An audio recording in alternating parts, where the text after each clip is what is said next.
And welcome to the Special Moves podcast. My name's Mike Williams. These guys are Jake Lukowski and Liam McKelvey. How's it going? Hi. Going good. Thanks. Yeah, it's going good. It's very hot in the UK. Yeah.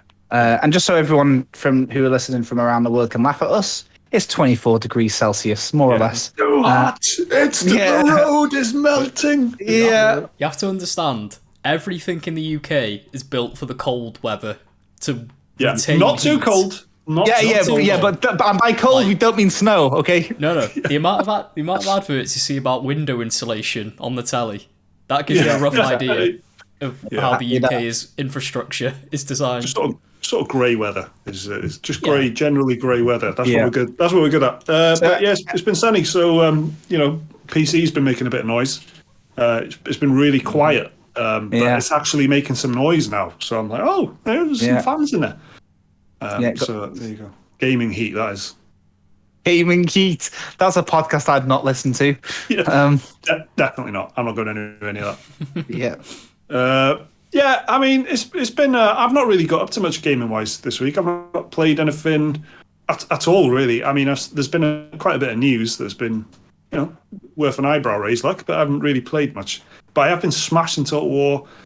I've been, in the last few weeks. So maybe I'm just having a bit of a come down from playing too much Total War. What have you guys been up to? Well, I got the platinum on Mass Effect 2 because that's good. When I didn't intend to. Just when I finished the game, I only had 3 trophies left, and they're the ones for farming the biotic abilities. I just loaded a save and did that for 2-3 hours, which is great use of my time. But now I've got a nice shiny trophy to show for it. Other than that, I've not really played much else. I finished Dark Souls 3 again, just as part of a weird tournament thing doing in work. But that's it. I've not played anything new. Oh, I played Dark Souls tournament. So was that like speedrunning or something? Or no, it's just it was just a group of us playing it all at the same time, like a book club. Like a book club, except everyone else is playing it for the first time, and then I'm the dickhead who comes back and goes, "This is my third playthrough." You're the veteran, yeah. Sounds like a book club to me. Anyway, one person's. I've actually read this 3 times. Exactly, I'm that guy today, unfortunately. But I played a tiny bit of Virtua Fighter 5, which just came out on PS Plus. It's like a PlayStation exclusive, and it's fun. But it's just Virtua Fighter. The online wasn't great from what I played though.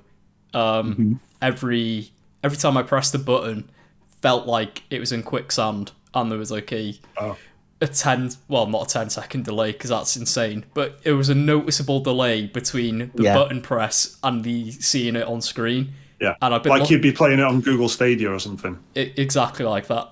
And I looked online, and it seems to be a common problem people are having. Jake shaking his head like he couldn't believe the fucking the goal of having a go at Google Stadia there. But it's I know what you mean though. I'm just trying to leave it all behind me, alright? I didn't want it to be wrong. I played PlayStation Now. I played Mortal Kombat on that, and it just didn't feel. That's the thing with a fighting game. If it doesn't feel right when you press the button, there's not much you can do about it. And I think I remember. Was it Injustice? The kind of DC, like superhero fighting. The first one of them. I really tried to get on with that, but there was just something a bit mechanical about the kind of the punching and the kicking and the fucking the actual actions. And if it doesn't click for you, then everything else just doesn't matter almost. They can look amazing and they can have great characters and stuff, but it's got to feel good. With Virtua Fighter, it just seems to be a problem with the online at the minute. The single player mode, fine. Pitch perfect, plays really well. I don't know. Online seems to be using some weird server-based system, so the connection isn't direct between players, and so it's having to do input lag to send it to a server somewhere. I don't know enough about fighting games to be all knowledgeable on it, but online was not a great experience so far. That's about it. Yeah, and that's the thing that you want to get right as well. That's everyone knows that's a huge contentious point, right? So, I played Knockout City, which I think it's free to play. Yeah, well, I didn't pay for it, so yeah, of course it's free. But I didn't know if it was like free for the beta and then it's come out now and whatever. But for some reason, I picked it up on. I think it was on Game Pass, or it might have been like EA Play or something. You know, like it's in one now, isn't it? Yeah. So anyway, I picked it up and I was playing it on the Xbox. I did the tutorial, did 2 games, and I turned it off. So that's what I've got to say about Knockout City. I did play a bit of Blood Bowl 3, which is so the day that this podcast goes out, there'll be the beta for it. It's like some, I don't know, like American football, but in the Warhammer universe, something like that. So the game's like not out for a very, very long time, but there's a beta for some reason. And I don't know if that's for like existing players or whatever. But I'm working on it, so I wanted to play it just to see like what, like, because they said like it's pretty hardcore, like there's no tutorial in the beta. So I thought, well, let me see, because I don't know anything about it, and if I can't get my head around it, then I guess like a lot of other people be in the same boat. So and it was that basically. It was pretty cool, like from what I played, like, but and it was cool, like turn-based thing. And interesting that they like have gone for like sport. I'm saying it's like it's a new thing. Of course, Blood Bowl is like a Games Workshop Warhammer thing that's been around for years, but it's my first experience of it. So I've been doing that, but and I don't know, like I've been playing loads of stuff for work because it's like that time of the year where like things are getting ready. So like I'm still playing New World, but I can't talk about it. I'm playing like King's Bounty 2 or whatever. But and I have played a load of Binding of Isaac, which I felt like I got a little treat for my loyalty, because there was like a Kickstarter announced just like yesterday for the new card game and stuff like that, and I got in there straight away and can love it. I'm not really big on all this merch stuff, you know. I wouldn't buy like collectibles. I'm not really into that. I get a load of tap from, you know, I've showed just before in it, but I get this shite here. You know what I mean? I don't care about this really, but this but Binding of Isaac, it's a board game, but you know, if you get the special edition, you get a signed like cell from the game. Yeah. I was like, well, I've been playing this game for like 10 years and I have thousands and thousands of hours into it. If not this game, when else? So done that, and like get like a little figurines and all that. I was really excited. I've been playing Isaac again. I'm just playing I finished it on the Repentance, which is like the new the last ever update, which came out in March. But I'm just playing it on my Switch at night, and that's like still on the previous patch, like Afterbirth Plus or whatever. So I'm waiting for the Repentance thing to come to Switch, and I just don't know when that's going to be. I tell you what, I did play though. I've only played a little bit, but I've got really good vibe about it. It's really good, making me very happy. Octopath Traveler, that's on Game Pass. So I did, and I tell you what, it leaves a great first impression. But I'm very aware that like it's 8 stories that, you know, they start off. The story's very slow. You can pick any one as well. So because of that, I'm like, what happens when I pick the second story? Is it going to be like completely from fresh again? Yeah. Whatever. Liam, you played some of this, didn't you? Like, yeah. I got like halfway through it. It is exactly what you were saying there, where once you pick your second character, it's like starting a completely new game, basically. Because the characters they have their own different starting areas, their own prologue missions. You got to go through it all, and yeah, it's like every time you change character, sort of like starting a new JRPG every single time. Well, that's kind of it. Like, yeah, it's like, you know, I've kind of, sometimes I'm just a bit cheeky and I just skip through all this bullshit. I don't care about the kingdom of blah blah blah area and blah blah blah blah. The story is so lightweight in it. You're not missing much. Yeah, anyway. Exactly. But I was gonna say, but for this one, it's like the first time where I'm like, okay, I'll listen to like the nearby town's got this political issue, blah blah blah blah blah blah, and then I'm thinking like, am I gonna have to like do this 8 times, commit 8 different stories to memory and a blah, or is it going to end this way? But I tell you what, like, I love the presentation of it. It's almost like a bit of a pop-up book kind of style. Mm-hmm. Yeah, it has got a real cool little thing to it. Did they announce Octopath Traveler 2 or something like that? They did, didn't they? Like, not too long ago. I think no, so. It was, they did that. Was it Project Triangle Strategy? Oh, yeah. And very, very, very recently, there was the Dragon Quest like 35th anniversary thing going on, and at that they announced a remake of Dragon Quest 3, I think it was, but it's done in the Octopath style, that HD 2D or whatever they call it. Yeah. Which has now got people saying, do that for all your old games, Square Enix. Do Final Fantasy 4, 5, and 6 like that. Do Chrono Trigger like that. Which that's easy money. That is easy money if I've ever seen it. And I was saying, I was saying quite recently, I was playing Final Fantasy 7, and I said I would love to have like a HD sort of remaster of it, and then I know there's a remake of it, but the the drawings of the backgrounds and stuff, and it's all still in this really tight little square. Even if you look, if you're looking at it on a Switch screen, which I really like the Switch screen and stuff, there's only like a third of the screen that's actually taken up with the game world. Do you know what I mean? So and I know they've done some improvements to it, and especially Final Fantasy 9 actually looks really, really nice. But it's still, you'd love to see them do stuff. And like you said, Liam, going back to the older ones, that kind of look is probably perfect for like that. Oh yeah, Octopath Traveler kind of. For that'd sure. Be so good. I did like what I played. I'm not far in. I started as, for anyone who's played the game and maybe wants to know, like, you can pick 8 characters obviously, and I picked the one that's like a hunter, and she's got like she's like a hunter. She's like the second in command, but the chief hunter's gone missing after this like red-eyed beast, and then you're going on a separate little mission now with your pet. So it's pretty cool. And I really like. I hate the voice acting though, and I hate the way it's written. It's a bit not cheesy. even not like it. It's really like they're making up like Shakespearean English. It's like thouest half the like they're adding extra like those sort of isms like est and all that sort of shit. JRPGs have strayed into doing that. They really have.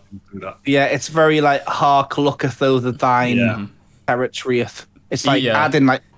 Even Dragon Quest did it with 11, or a lot of that sort of like cheeky British accent to it in Dragon Quest. Yeah, folksy bullshit. But this is just an absolute parody of itself. But I'll tell you what, because it's on Game Pass, I gave it a go, and I'm into it. Well, we'll find out if I stick to it. I probably won't next week, won't we? But that's that's what I've done.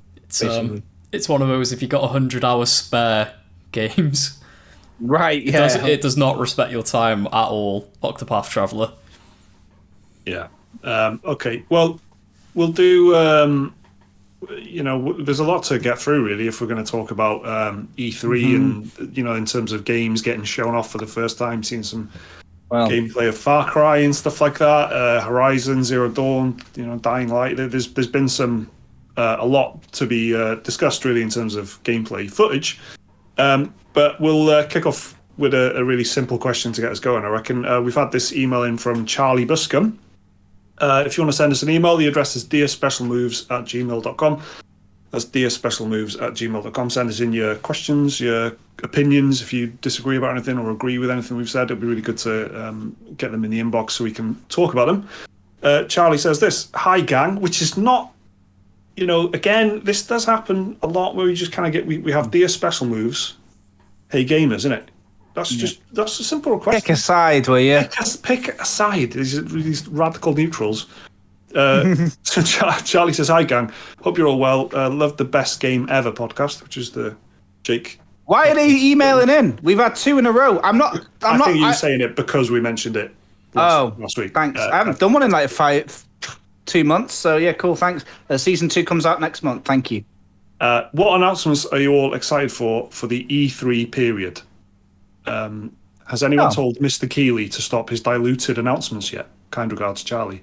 I've tried and it does not work. They don't give a fuck, mate. You want to say, try it, tell a publisher, don't use Jeff Keighley, see what happens. They don't fucking care. It's really, it's boring, isn't it? But do you know what's even weird? That it's drawn everyone closer to him. He's got more power than ever this year. He's got all of this shit under his belt, man. All right, boys, what have you got? What have you got going on in the wish list? What announcements are we excited for the E3 period, which obviously is the start of June? We're getting into that now. We're getting into the big game announcement territory. Nintendo have just said earlier today, the Wednesday that we're recording, they've kind of revealed their plans, which was what, Liam? Can you tell us? It was Nintendo Direct. Takes place on the 15th of June. It's going to be 40 minutes long. and it's going to be exclusively about Switch software. No hardware, no Switch Pro rumblings, just games. Which I'm not opposed to, because they've got... Well, part of my favourite bit about Nintendo is seeing just what random stuff they come out with. But as far as I know, they've still got Bayonetta 3, Metroid Prime 4, maybe Breath of the Wild 2. Who knows? Well, that's the big... If they don't do that, I think people are going to be upset, really. But then again, it's Nintendo fans, like you're saying, Liam, so they'll be upset about anything. Like, I'm going to... Metroid has been about, 20 years, isn't it? So exactly, yeah. And what's that? Donkey Kong? Yeah, no, honestly, yeah, the same. We are due one, so F-Zero. I don't know. Yeah. It'll be, they reckon it's going to be a Mario Kart, though, for some reason. They being, of course, the internet at large. Are you hoping for anything specifically in that, or not? I don't know, really. I always go in with a fresh mind into the Nintendo ones, just because you can never really get a sense of what they're going to be doing. And a lot of the time, they just pull out complete out-of-nowhere announcements, which is part of what I love about Nintendo Direct. But, it's like more Project Triangle. Yeah, like strategy. Who was expecting that? So, well, no one, literally nobody was guessing Project Triangle strategy. But it's cool. I like seeing what weird stuff they bring. Yeah. I think it's definitely true, because you would have said a year or two ago, what classic Star Wars franchise would you like to see on the Switch? And I don't. I'm sure some people would have guessed it, but I don't. They came up with, what was it, fucking Jedi Academy and Jedi Outcast or something. Yeah, and Republic Commandos on there now. Pod Racer. Yeah, I mean, they just kind of come out with little surprises, which are great. The thing with me is I've kind of been wishing for these sort of certain games that I think would make sense on the Switch, and I've got them, and the Switch isn't strong enough to do, in my opinion, justice to them. So XCOM 2 and, I'm afraid to say, even Divinity Original Sin 2, I just can't get on with on the Switch for some reason. I just think, visually, I've played them so much on the PC and seen how great the games look, so to have that step down. So I am really open for a Switch Pro. I don't think I'd get one day one, but just knowing that there's one on the way, I'd love that. And there's a lot of games I'd like to see given just a bit of a better frame rate and just a better resolution, crucially. Things like The Witcher 3, which I've fucking said loads, is totally unviable. Xenoblade needs it badly. Right, there are these games. Badly, it needs it. So I think that is actually what I'm really looking forward to. So I was a little bit disappointed not to see any sort of reference to. What I hope? So that it's a niche one, but I hope they do something with Fatal Frame, because Nintendo co-own it now. I don't know when they bought it, because there was one on the Wii and one on the Wii U, and then it turns out they actually co-own the franchise now. I'd love to see a HD collection on the Switch. Just get the gyro controls going for the camera. Get some ghosts up in your face. Exactly. And that seems like that's actually such a Nintendo-ish thing to do. I think that's a really good. That'll be a little blind to that. If that comes out at the E3, everyone's going to be like, "Fucking Liam McKelvey, man." I hope do you know what I mean? It's one of them. That's a hell of a one. And especially with horror being as big as it is now, it'll definitely have a much bigger audience than it used to back on the PS2. Yeah. Defo, Nintendo Switch is the one that's kind of opened the doors to Nintendo doing a bit less family friendly stuff. Yeah. So because of that, I'm hoping for Donkey Kong, man. Just give me a new Donkey Kong. New Mario Kart would be cool, because the Mario Kart was a Switch launch title, but it actually wasn't, was it? It was Wii U, and that's the story of so many of these games, like Donkey Kong Country Tropical Freeze and Pikmin and blah blah. So Pikmin and Donkey Kong, I want to see new ones, but I reckon we'll see a Mario Kart. There was that now this is a thing. This is what's so funny with Nintendo. You can't speculate anything because they just defy logic. But there was, for no reason whatsoever, a huge big fat update to Mario Party, in May or April, and it added 70 odd new fucking mini games to Mario Party. 7-0. Yeah. and they added online co-op, which wasn't a thing. You had to play only local. Why did they do that to Mario Party from 2017 or 18, whatever? Why? Is that maybe because if it was anyone else, you'd think maybe because they're going to announce a new Mario Party, but because it's Nintendo, Don't question it, Yeah. innit? So Yeah. if we're not specifically, we're probably going to get a game about a mech and this and that, but I'm looking forward to it. But, if I could have an ultimate wish, it would be maybe they do Hollow Knight 2 and it'll be a Switch exclusive. That would be good. That would be nice. Well, I never finished Hollow Knight. I was probably about 12 hours into it, and then I read somewhere that it's fucking really long. So I was like, oh, it is long. I'll tell you for one thing I didn't mention when I was talking about what games I played. I've sank about 7 hours into Blasphemous. I've done a re-go of Blasphemous, and I'm near the end of it. Whereas Hollow Knight is like 25 hours long. It's like Dark Souls length, like especially the first time round. So it's a bit. I tend to play my Switch when I'm chilling out, and it's a bit too intense. So it's playing in Final Fantasy when I'm barely thinking about what I'm doing because I've got all the fucking cheats on. It's perfect. But yeah, I think it's a bit too intense. I tell you what, I would like to see still though is a Fallout, a mainline Fallout game on there, because they've had one of the older ones, because they put obviously Skyrim, and that was a big kind of poster boy, so there's a precedent for it. Yeah, I just think even if there's like Fallout 3 or you could get free or New Vegas on there for sure. Yeah, it's definitely one of those two. Not Fallout 76, please, but No, we know that like Nintendo and Sony and not Nintendo and Sony, Nintendo and Microsoft's been talking like quite a bit about stuff like this. It's not been like the Game Pass comes to Switch thing like everyone dreams of, but we certainly know that they're like willing to do deals and shit. So now that they own Bethesda, could be a thing, couldn't it? So that's a good shout. Well, they're putting there's Doom and fucking Wolfenstein and this shit is going on there. Exactly. Yeah, you're dead right.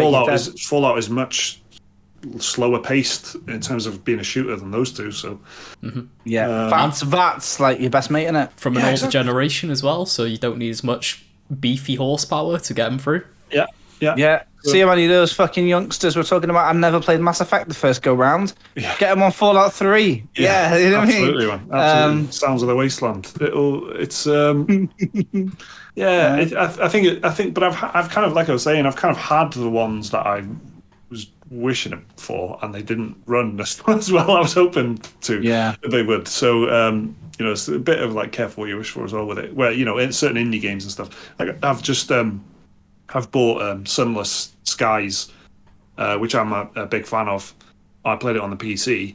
I bought that on the Switch, and it looks great on the Switch because it's obviously a much more limited idea, isn't it? And Hollow Knight again looks fucking great on there.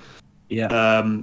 Trying to think what else. Hades, I suppose, looks really, really good on the Switch. And certain games, obviously indie games, look amazing on the Switch. I'll tell you what's beautiful. Like, one of my favorites is Kingdom 2 Crowns. That on the Switch, beautiful, man. Perfect. Yeah. So, was a question specifically about Nintendo, or did we? No, it wasn't. But that's just that's kind of the thing. Is there anything bigger otherwise than that you're? I hope Microsoft show off some of this new Perfect Dark, because that's got me intrigued. Right. Like, bit of a risky move trying to revive such a beloved IP in the modern age. Yeah. And that's what they've got. Do you remember when they announced, was it The Initiative, or what, their studio? Which is meant to be like the super group of all developers. It's Perfect Dark that they're making, so I want to see what they've done with that, because a spy game in modern setting, it's futuristic setting, but like we haven't had that sort of game for ages. So no, you're right. And I guess speaking of spy games, it's made me think of like every year it happens. There's like a couple of games that every year everyone asks for, but I think more than ever I'd like to see a Splinter Cell game, because I played Hitman 3 this year, and it was a lot of fun. That sort of like it's fucking great. Hitman. That systematic approach to solving the problem.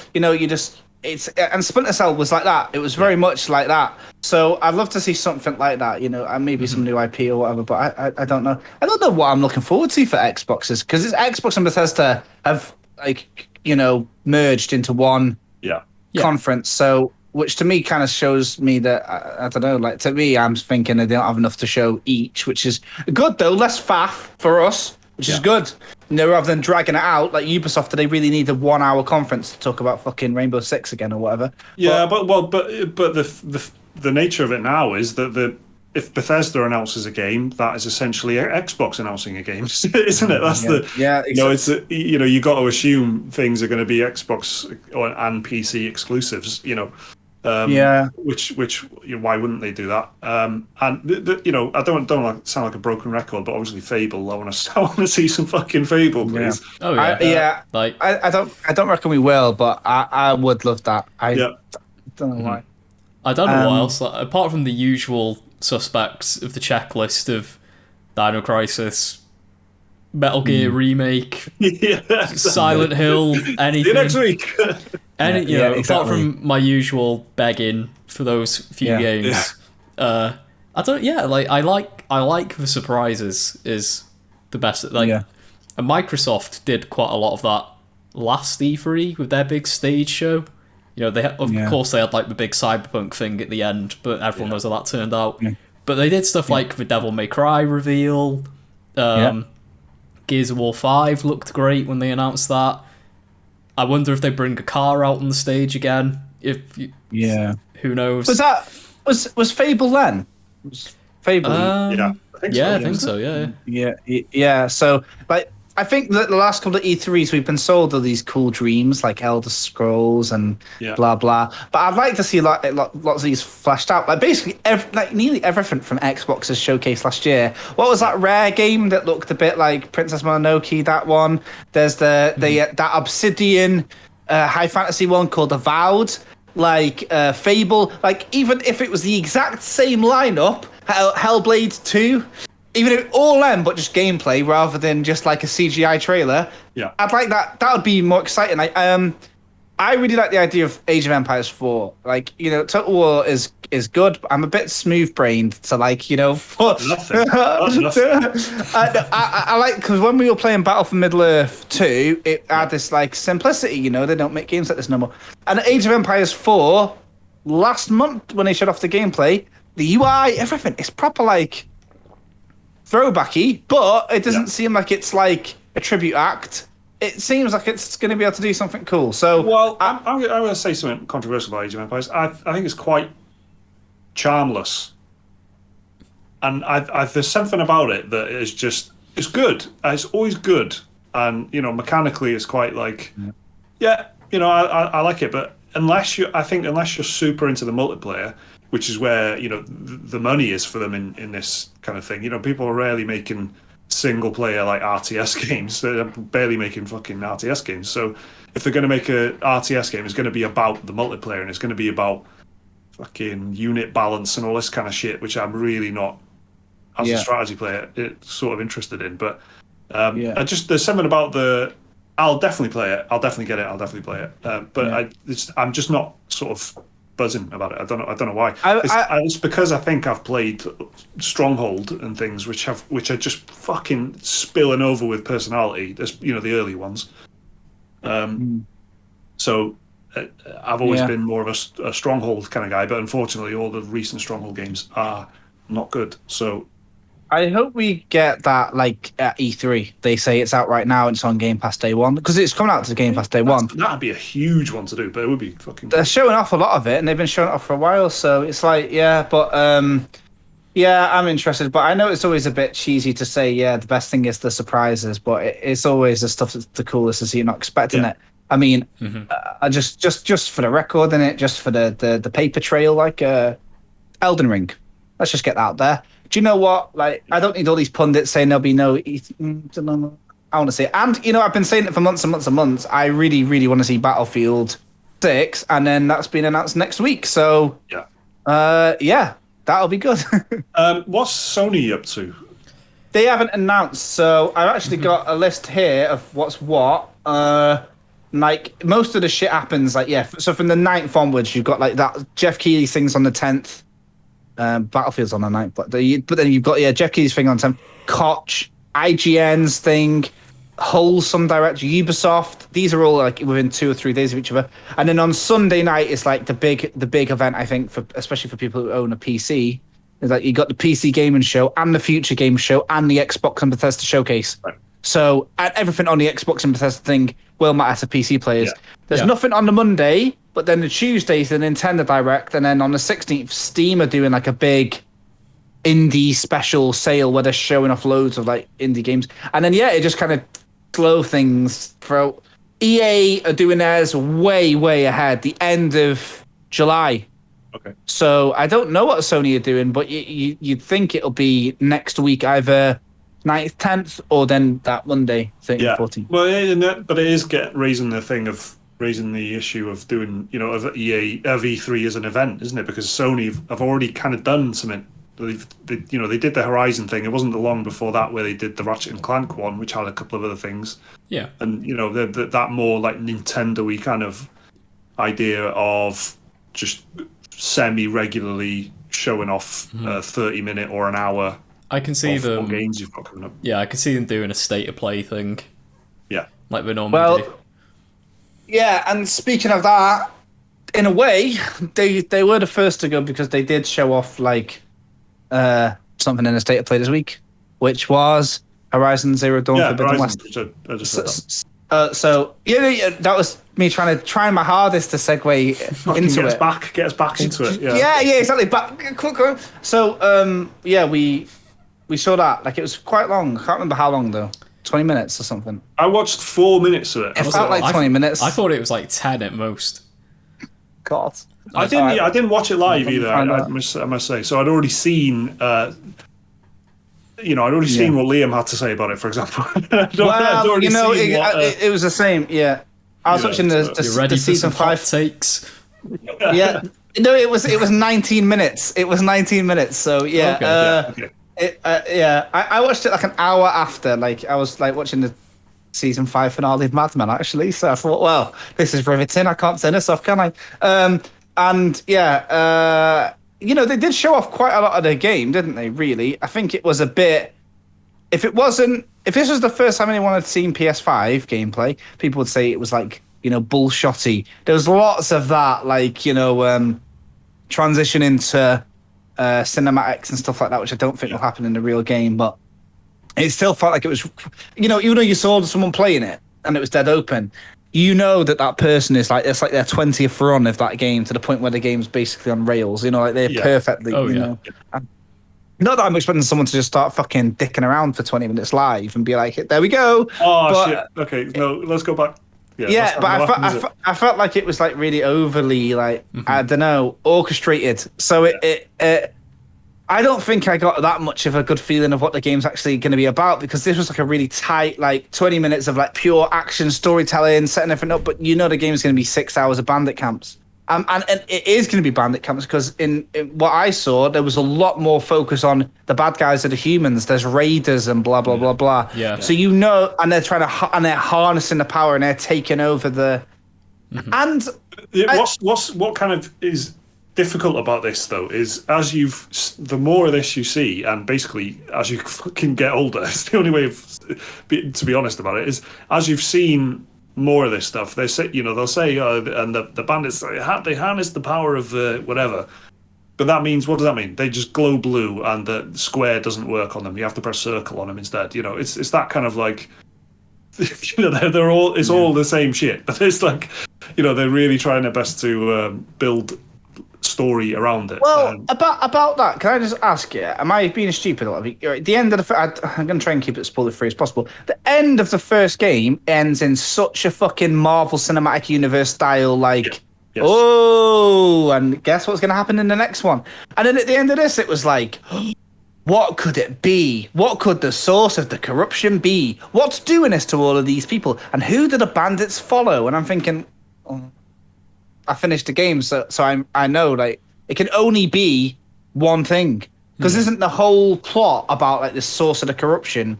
Then one thing happens at the end. It could only be the new corruption. Could only be from one source. New corruption, fucking great. I like. Yeah, the new corruption spelled like new metal. Can only be new metal with an umlaut on the U. Oh, right, yeah, exactly. So the new corruption can only be from one source, and it's the end of the first game answers that question. So why would they like spending so much time like going, I just thought that was like really I don't know, like the whole thing made me feel like I was like stupid for watching it. Like every single thing, like, we're making reference to what Liam was saying about it, but basically Liam's thing was about Aloy not shutting the fuck up, but not in those words. You know, he would never. Pretty close though. Pretty close though. But it's true, isn't it? Everything Aloy was doing was like it's like get zapped when she electrocutes somebody. Yeah, I like Aloy as a character, don't get me wrong. I think Ashley Birch does a very good job of voice acting Aloy and everything. Yeah. But Jesus Christ, you don't have to narrate every little thing you do. And I know this has been in the news because of Biomutant and stuff recently. You don't have to make a quip or a narration about every little thing the character is doing. You know, like, you don't... Like, it was Can I just recommend everyone at this point, while you're listening to the podcast and listening to what Liam is saying, have a look at Andy Kelly's Twitter and find the tweet where he said, Andy Kelly, the games journalist, that's really he's guy. Games guy. He's fucking absolutely spot on description of what every AAA video game character is like, just quipping at every single fucking step of the journey, as if, you know, if you're going to have a piss in the toilet, you've got to make a comment every step you take up the stairs. Like it's just just a bonkers state of affairs where Nathan Drake was done really well, and now every single character is doing the same thing. The standard for it is like Nathan Drake, Geralt, where it's just like Geralt will you'll have a little grunt and say trail. And that's it. That's all you need to know. Geralt's like the detective, grumbling to himself. Yeah, and Nathan Drake is quipping like he's in a blockbuster. Yeah. Or there's Nathan Drake and a companion, depending on who it is. Yeah, there's that. There's that. And Ellie and Joel have gone down the same. Yeah, exactly. Yeah, exactly. And like everyone has to have a sidekick now, it seems. But this is bad, isn't it, Liam? Yeah, it was stuff like drawing an arrow from a quiver, be like, this'll do the job, firing the arrow, it explodes. But that hurt, didn't you? And then my favourite was electric arrow. Shocked. It's just it's too much. My favourite was watching a bandit get taking her friend away. You watched the bandit go, "Come here, you," and he takes the bandit away. And then and that was in a cinematic. And then when it goes back to the gameplay, Aloy goes, "The bandits have taken errand." It's like, yes. I'm actually just going to fucking read Andy Kelly's tweet out because it's so perfect, right? This is what it is, right? This is Andy Kelly's tweet explaining what this is. A AAA video game character going to the toilet. I'll take these stairs. Ah, there it is, the bathroom. Better open the door. Door's open. Nice. Gonna pull my trousers down now. Sitting down. Okay, here we go. I needed that. Okay, time to go. That's exactly what it's fucking like, isn't it? It's every fucking beat of the story is quipped on. I know it might seem like I'm being like overly cynical and critical. Yeah. But as for the actual gameplay itself, I just thought, more Horizon. You know what? It honestly, it didn't do a lot for me, to be honest. No. It felt like just every other big AAA open world game I've seen. I feel like I'm saying this every week. It's got a zip line now. It's got a Breath of the Wild glider now. Yeah. I mean, which also is in Biomutant, right? The glider is in Biomutant, isn't it? It certainly is. And they've added in some more melee combat moves. Apart from that, it just looked like more Horizon again, which I know for a lot of people is probably exactly what they wanted, but I wasn't a big Horizon fan to begin with, so it's... Well, I loved Horizon, and I couldn't give less of a shit about this. However, I must put the caveat in, I was not excited about Horizon at all until, day one, basically, when, the reviews were out and stuff, and everyone was excited, and then I thought, I'll play this.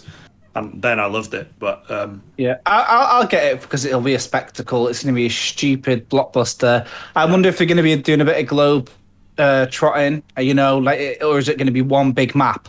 Because I was getting like Ghost of Tsushima's taking up a little place in my head where that's the game I was likening it to, when you're hiding in the grass and you're meleeing people from stealth. It's very. I said last week that they're the same game, but with different. And what's weirder is. Go on, sorry. I was going to say, what's weird is Horizon did it first.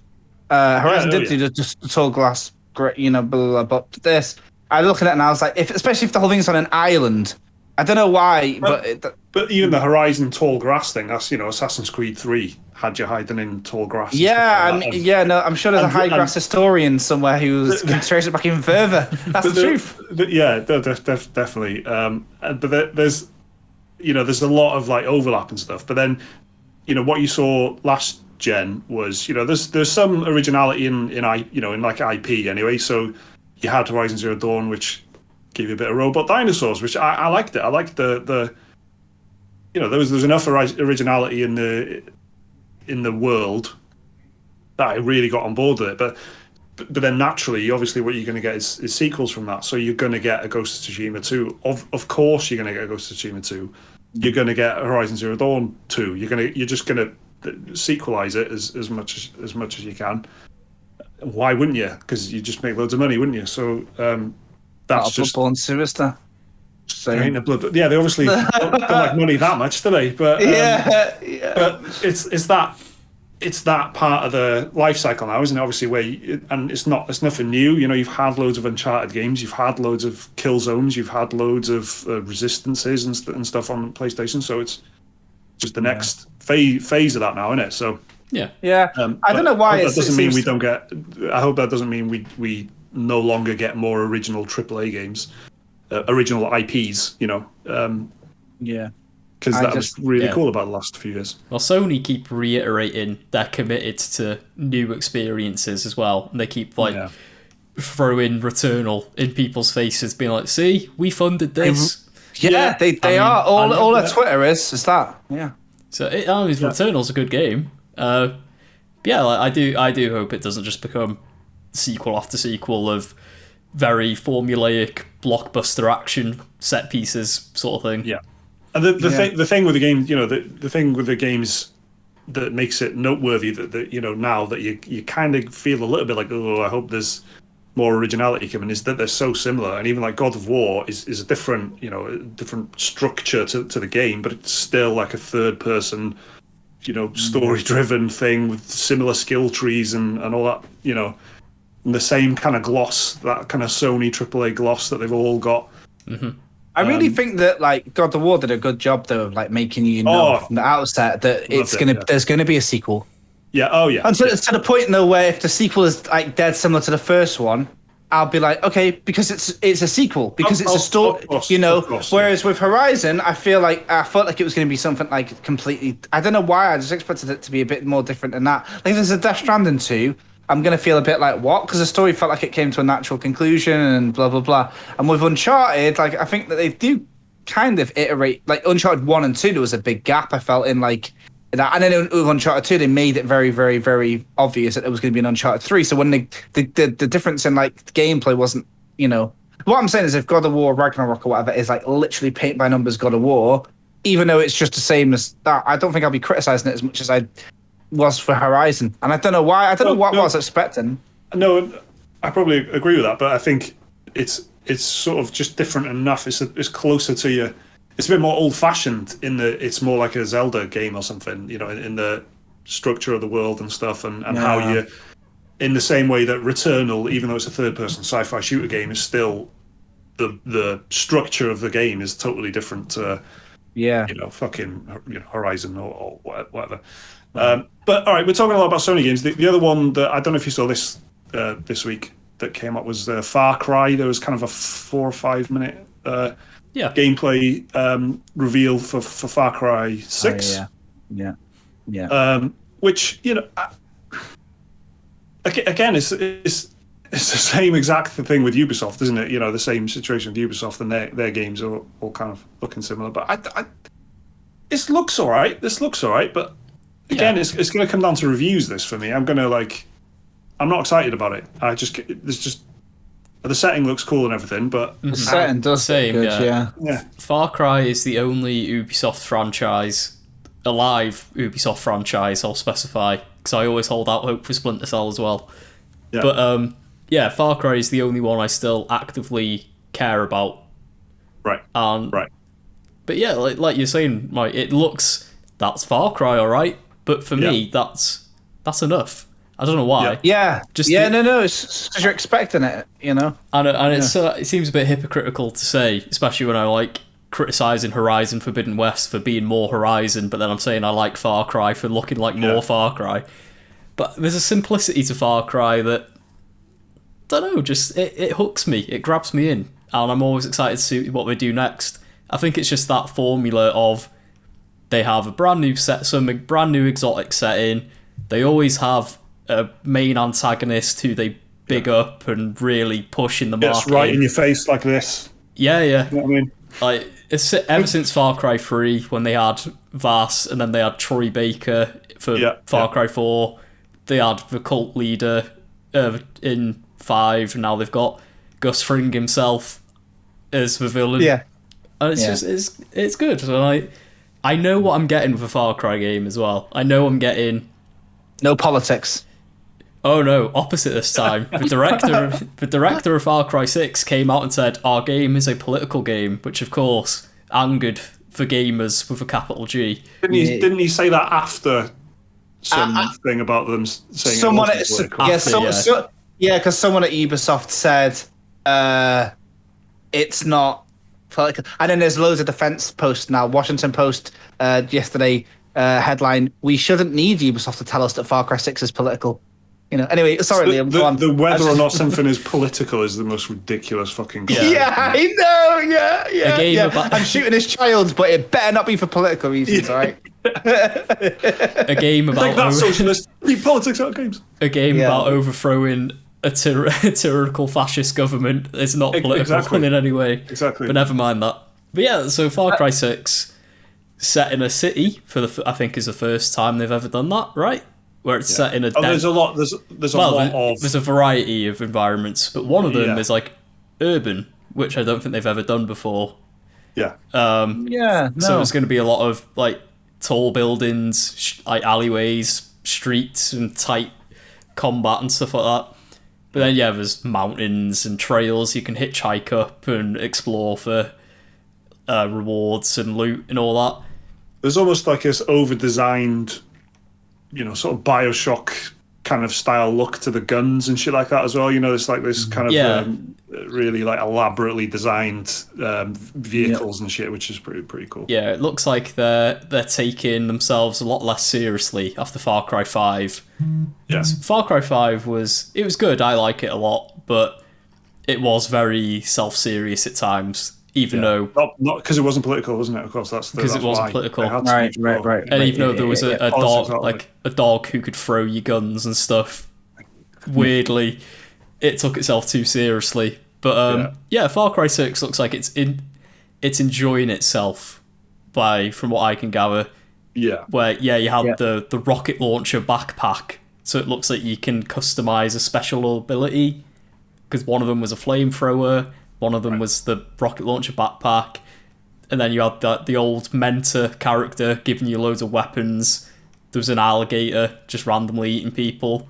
There's a dash hound that's in a wheelchair, but it carries dynamite.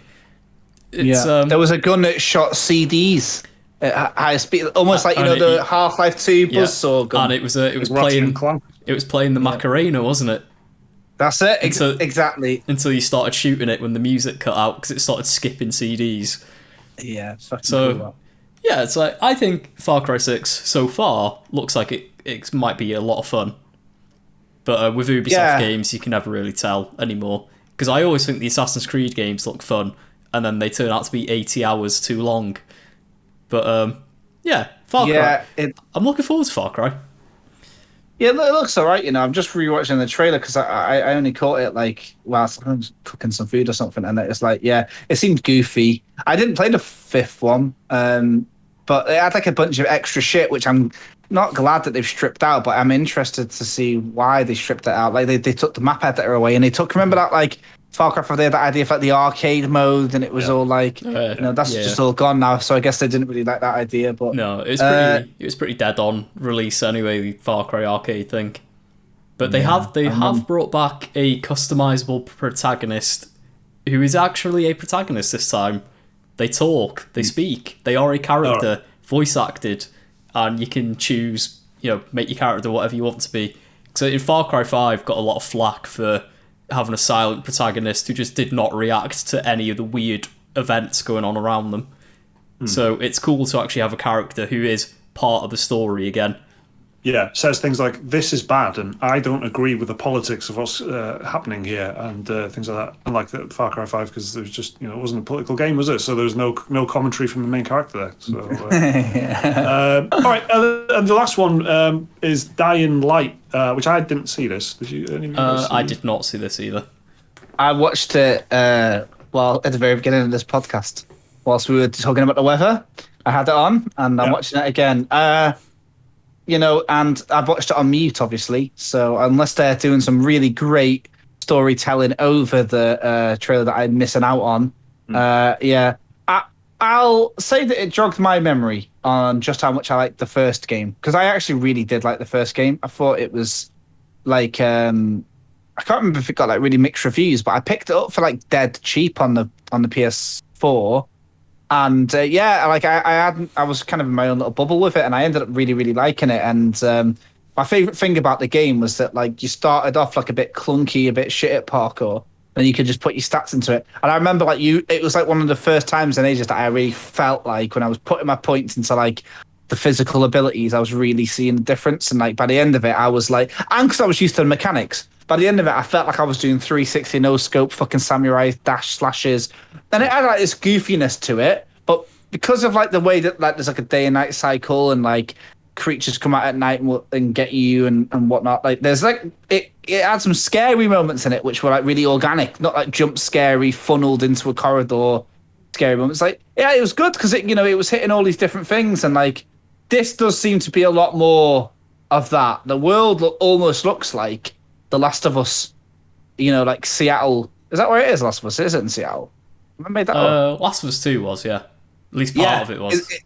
It looks like that. I don't know if it is set there, but I can't remember. But the way that you see, so like I don't know, it just looks like Mirror's Edge and fucking Last of Us 2 as a little baby, like the map. And I do quite fancy it. It's one of these games where I'm actually quite happy that there's more human enemies in it. Normally, I think that's always the worst thing about a sequel. They just go, let's just add a bunch of humans in it, and now it's about that. Do you know what I mean? Like, literally, Horizon. But this, no, I do like it, because that was the only thing that got a bit boring. Like, there was hordes and hordes of zombies. By the time you'd leveled up, you would literally just mulch through them, and you could swing, like, 5 of their heads off in one, like, baseball bat hit, And I knew you got these, like, special zombies, like, kind of like the super mutant type things. And they were a bit of a threat. So, like, having a bit more of, like, I don't know, an aware enemy, I think will be cool. So we've got, like, zombies that can run, special zombies, and then humans. I think it'll be good. And, like, I can't remember what the story was about.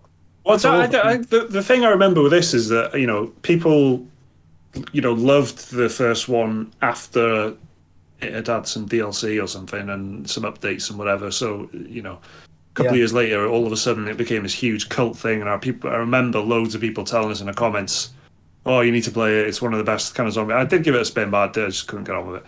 Yeah. But I remember when they I don't know if it was when they announced Dying Light 2, but wasn't it the whole thing that there was a lot of like choice and a lot of like, wasn't this one of the Your Choices Matter games? It was it was, if not anything, the year that Choices Matter became a bit of a meme. Yeah. And is it Chris Avellone was writing it? Who's like prominent old RPG writer? Yeah, before a lot of games, a lot of before games. all the harassment claims came out about him. Yeah, which now they've somehow they've completely disowned him from what I know now. They've said like he is no longer working with us. This is all in house now. So who knows how much that is true? Who knows if his husk of an idea is still there? But yeah, the game had loads of development hell, and it was loads of those issues, wasn't it? Like the company, is it the Polish company Techland? There was lots of issues with this game. So the fact that it's going to come out at all is kind of interesting. But whether it'll be really good or not, who knows? Like it's coming. Is it December or November? It's coming out like right towards the end of the year. So. It does look like it'll be like Far Cry 6 and Dying Light. It's a decision you're going to have to make. Yeah. Like a very like, your choices will kind of matter, but they're more likely not going to. Wacky weapons, urban environment, but you got like crazy mountains and stuff. I think that the Venn diagram will be pretty cross for that, to be honest. And there's a good chance that Far Cry 6 will get a DLC that changes the whole map into a fucking zombie apocalypse or something anyway, because they do that kind of mad shit. 5 definitely did that.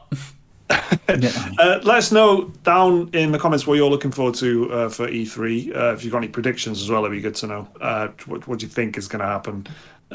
Because it seems pretty open this year, doesn't it? It seems pretty like, because of the pandemic and everything as well, it just changes the dynamic. So it'll be interesting to see how it pans out. Should we do the new games then before we finish? There's quite a few little games. So these are the games leading to the 9th of June. So towards the end of this week and the beginning of next week at the time of recording. Evergate is out on June the 4th on PS5. It's a puzzle platform game by Stone Lantern Games. Do you guys know anything about this? Nope. On Friday. No. Stone Lantern Games. No, I don't know. But it looks like a bit relaxing, I guess. I don't know. It doesn't look, I don't think it looks so good. It looks a bit like Ori, but on a budget. Okay, Ori on a budget. Sniper Ghost Warrior Contracts 2 is another form of relaxation. That's out on PC, PS4, Xbox One, and Series X. Not PS5, from what I can see, though. I've never played these games. Is it CI or CL games? CI games. Yeah. Developing and publishing. CI, it is, yeah. I've never played any of these. They've got like a bit of a like cult following, haven't they? Yeah. It's like, like it's one of those where it's like you can snipe targets from 1,000 meters away. It's like proper like, and the maps are massive, so you spend half of it getting to a vantage point, from what I remember. Right. I remember them showing off the first one, and it looked pretty cool. And I remember them showing this off a good couple of years ago at E3, because like they were really focusing on the fact that you could have a drone this time. And when drones were cool, that's how long they've been working on this one. And it's out. It's finally out. And I'll tell you that the graphics look cool. I reckon it'll be like a proper PC Master Race special, this one, to be honest. Yeah, they do kind of seem like PC titles, don't they? Yeah. Okay, and on the same day, this is still June the 4th, Friday, Griftlands is out on Nintendo Switch, PS4, Xbox One. It's a roguelike deck building game.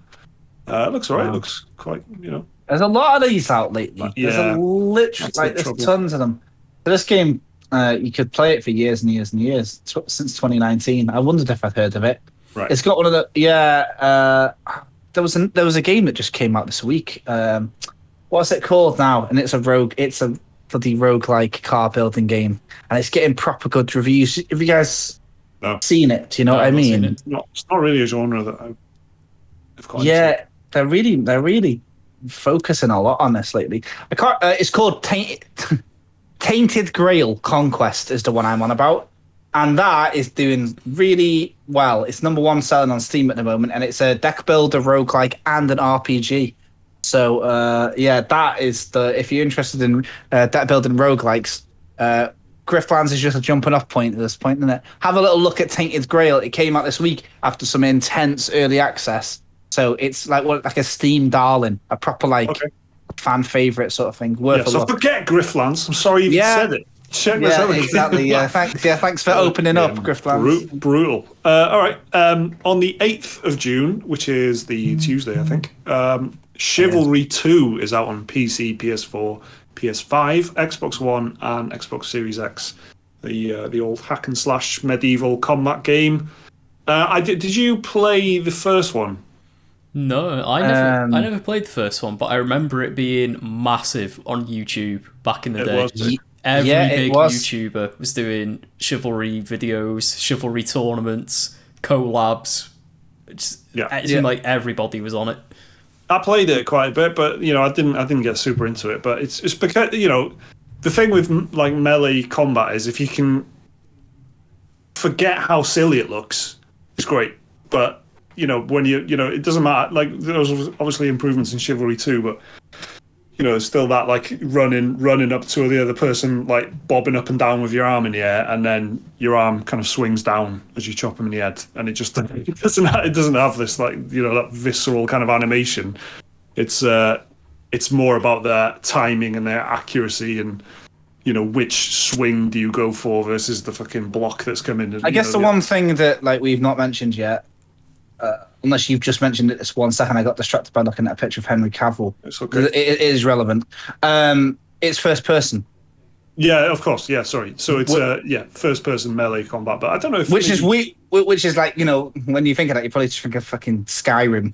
You know what I mean? Battle like something. It's Mount and Blade, really, isn't it? That kind of approach to pointing your mouse in one direction or your analog stick in one direction, and then that's the way that your sword swings. Hell yeah. Which if you're into it, you're into it. But the first one was huge, and there's been a load of what's that other fucking Mort or something. Yeah. That world where I actually think what was good was For Honor, where it was obviously a more AAA approach, and they wanted it to have that really nice animation. So they had the different. You kind of constantly had this like icon on the screen to show which way you were aiming. So I had like a more polished kind of AAA-ish approach, but obviously it's a different experience to what these more sim-ish type games are offering mainly for PC gamers, but Chivalry is coming to console as well. I downloaded the beta because there was a free beta over the weekend on PC, Xbox, and everything. And I downloaded it. It's been sat there, and I thought I'll pick this up and I'll play it before it comes out to see if I want it. And I've just looked now, and it turns out it ended on the 1st of June. So fuck. But it's like 35 quid. But yeah, I was just about to say to everybody if you wanted to play it as a beta, but nope. Nah. Okay. I think this is out on the same day as well. Jake, you mentioned this. Backbone.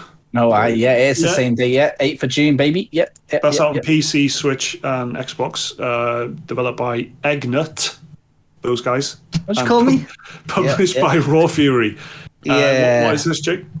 It's like a 2D, like very well presented, highly detailed pixel art sort of game where you play as like a noir raccoon in a trench coat going around. Do you know what? Like, it's basically like the Wolf Among Us meets Disco Elysium, basically. If you wanted me to just simply put it down to that, it's like that. But yeah, you're like a miserable raccoon in a furry city going around speaking to like fucking oxen and toads that are smoking in their doorway going, I don't know, I didn't see shit. And if you've got enough persuade points, you can persuade them to go, okay, look, bub, maybe I did see something, but what's it to you? It's that in a game, but for hours. And it looks pretty good. I don't know what the story's going to be about, but it's a cold and existentialist world. So looking forward to getting into that on when it comes out. It's one of them.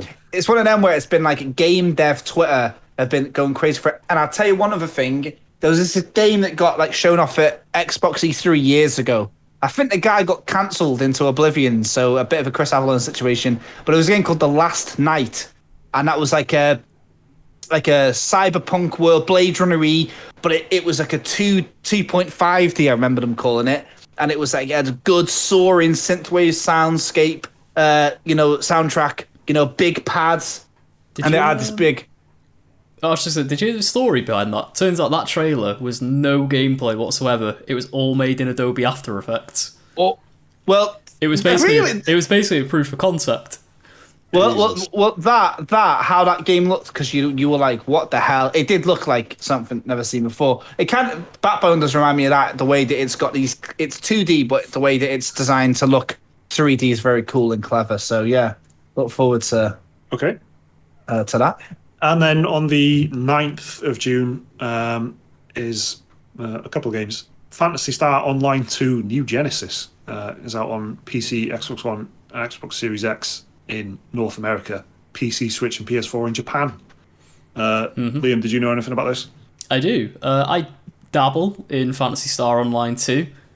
This is basically a new game, but you can transfer your character between this new one and the original version of Phantasy Star Online 2.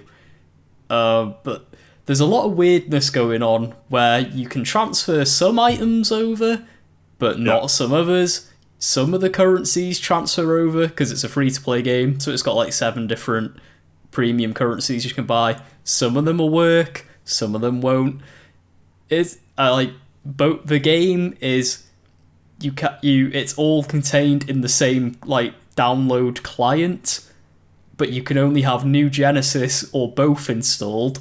You can't just have Original Phantasy Star Online 2 installed. Right. There's a bit of weirdness going on with it, but it is basically a new game from everything Sega's been saying. It looks a bit like Xenoblade X, which was on the Wii U, but it's got a new interface, the combat's been updated, brand new map, brand new world. Yeah, so it's this weird... It is pretty much a new game, but also not. It's hard to describe. Okay. Look, it's some anime bullshit MMO. That's what it is. Okay. And perfect. I'm going to play it. And what better note to finish the Special Moves podcast on? We're going to be doing the bonus podcast now for everyone who supports us on Patreon. Please do remember that you've got access to that. If you just head over to the Patreon page, you get a bonus podcast every week. So I don't know what we're going to talk about, but we'll see you there, I suppose. Thanks everyone for watching and for listening. Keep your emails coming into dearspecialmoves@gmail.com. Tell us where your E3 predictions are in the inbox and in the comments. And last chance next week, and then we'll find out. See you later. Bye-bye.